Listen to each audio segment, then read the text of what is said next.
Hello everyone, welcome back to my channel. সবাই কেমন আছো? রনে বনে জলে জঙ্গলে যখনই বিপদে পড়িবে আমাকে স্মরণ করিও, আমি রক্ষা করিব। এই উক্তিটি কার বলো তো? হ্যাঁ, ঠিকই ধরেছ, বাবা লোকনাথের। আমরা ওই দিন গেছিলাম চাকলার লোকনাথ ধাম। দিনটা বেশ শুভই ছিল, শিবরাত্রির দিন ছিল। আমরা গাড়ি করে 3 জনে মিলে গেছিলাম। সকাল 9টা নাগাদ বেরিয়েছিলাম। ওই মোটামুটি 2 ঘন্টা সময় লেগেছিল। এবার আসা যাক চাকলার কিছু ইতিহাসের কথায়। বাবা লোকনাথ ছিলেন একজন হিন্দু সন্ন্যাসী তথা সিদ্ধ পুরুষ। বাঙালি হিন্দুদের কাছে তিনি অত্যন্ত পূজনীয়। তার বাবার নাম ছিল রামকানাই ঘোষাল, মায়ের নাম ছিল কমলা দেবী। বাবার ইচ্ছায় বালক লোকনাথ ব্রহ্মচর্য ধারণ করে গৃহত্যাগ করেন। তার কর্মময় তীর্থক্ষেত্র হল বাংলাদেশের নারায়ণগঞ্জের 12টি আশ্রম। তবে তার জন্মস্থান নিয়ে একাধিক মতভেদ রয়েছে। কারোর মতে তিনি চাকলা ধামে জন্মেছিলেন, আবার কারোর মতে তিনি কচুয়া ধামে জন্মেছিলেন।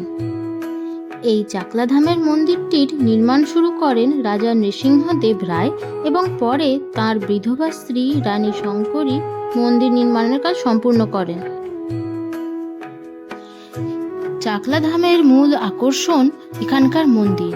মন্দিরটি বিশাল জমির উপর নির্মিত এবং সমস্ত মন্দিরটি মার্বেল পাথরের তৈরি। মন্দিরে ঢোকার আগে রাস্তার উপরে অনেক দোকান আছে, যেখানে পুজো দেওয়ার জন্য ডালা, ফুলের মালা সব পাওয়া যায়। বিভিন্ন রকম দামের ডালা পাওয়া যায়। মন্দিরে মূল দরজা দিয়ে ঢোকার আগেই জুতো খুলে ঢুকতে হয় এবং জুতো রাখারও এখানে সুন্দর ব্যবস্থা রয়েছে। মন্দিরে ঢুকেই ডান দিকে একটা মন্দির পরিচালিত দোকান আছে। তারপর বিরাট বড় মন্দিরটা তো তোমাদের নজর কাড়বেই। এই যে কাউন্টারটা দেখছো, এখান থেকে ভোগের কুপন কাটা যায়। আর একটা কাউন্টার মন্দির এলাকার মধ্যে রয়েছে। এই কাউন্টারটা মন্দিরে ঢোকার আগে বাইরে। এইখানে ভোগ পার্সেল করেও নিয়ে যেতে পারবে তোমরা, সেইভাবে কুপন কাটতে হবে। আবার বসে খাওয়ারও ব্যবস্থা রয়েছে, সেটার কুপন আলাদা রকম, সেটাও এখান থেকেই কাটা যায়। 2 রকম ভোগের এখানে ব্যবস্থা রয়েছে।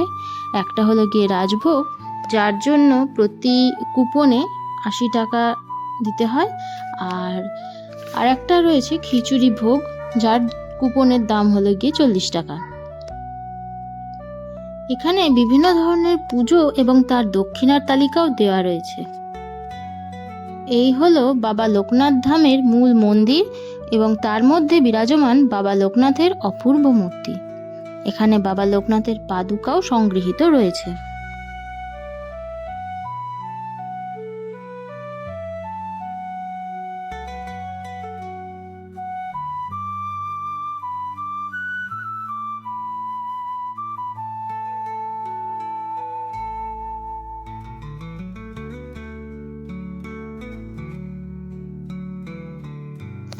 মূল মন্দিরের পাশের মন্দিরটি বেশ বড়, আর মহাদেবের অনেক নৃত্যশৈলী কারুকার্য করা আছে।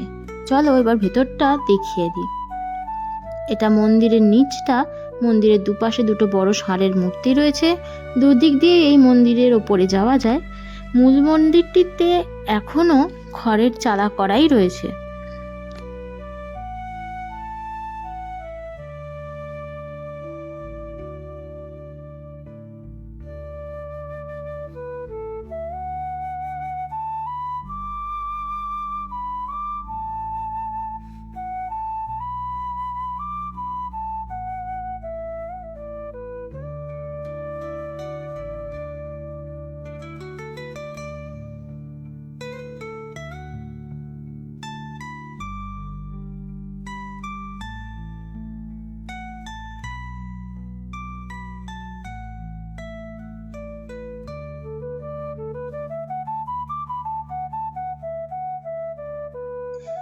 দুপাশে সিঁড়ি রয়েছে, সেই সিঁড়ি দিয়ে ওপরে গেলাম। ওপরে একটা গণেশের মন্দির রয়েছে, আর নিচের মতোই কারুকার্য করা রয়েছে ওপরটাও। আর একটা শিব পার্বতীর মূর্তি রয়েছে, আর একটাতে বাবা লোকনাথের মূর্তি রয়েছে।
এই জায়গাটাতে বিশেষ বিশেষ দিনে যজ্ঞের আয়োজন করা হয় বলেই মনে হচ্ছিল।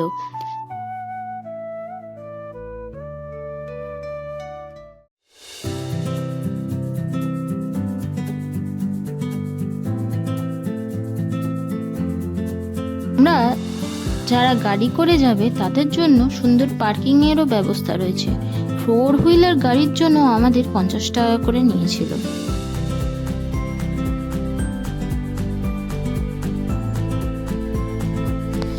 আমরা এবার ভোগ খাওয়ার জায়গায় ঢুকছিলাম, কিন্তু ভোগ যেখানে বসিয়ে খাওয়ানো হয় সেই জায়গায় না ঢুকে ভুল করে রান্নার জায়গাতে চলে এসেছিলাম। তো রান্নার জায়গাটাও একটু দেখিয়ে দিলাম সেই জন্য তোমাদের। খাবার জায়গাটা এই রান্নার জায়গাটার ঠিক ওপরেই সুন্দর বেঞ্চে বসে খাওয়ার ব্যবস্থা রয়েছে। এই ঘরটায় রাজভোগ কুপনের বসে খাওয়ার জায়গা।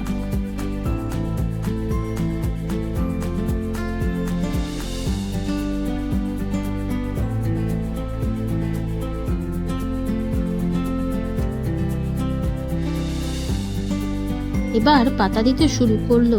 দেখা যাক ভোগে কি কি দেয়। প্রথমে খিচুড়ি, তারপর আসলো সব মিশালি একটা তরকারি। সবকিছুই খুব গরম ছিল আর খেতেও বেশ ভালো লাগছিল। এরপর চলে এলো পোলাও আর তার সাথে ছিল সয়াবিন আলুর তরকারি। তারপর চাটনি আর পাঁপড় পড়লো। তারপর দিল পায়েস, যেটার ক্লিপ নিতে আমি ভুলে গেছি।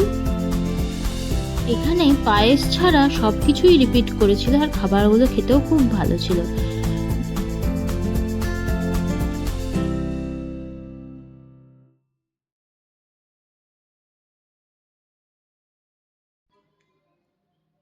আমরা খেয়ে মোটামুটি আবার 2:30 নাগাদ গাড়ি স্টার্ট করেছিলাম। বাড়ি পৌঁছাতে পৌঁছাতে 4:30 বেজেছিল। একদিনে গাড়ি করে একটু ঘুরে আসার জন্য, মনটাকে ফ্রেশ করার জন্য জায়গাটা বেশ সুন্দর, আর তার সাথে গ্রামে ঘোরার অভিজ্ঞতাও হয়ে যাবে। সব মিলিয়ে দিনটা খুব ভালোই কেটেছিল। এই ব্লগটা এই পর্যন্তই। আবার দেখা হবে পরের ব্লগে। টাটা।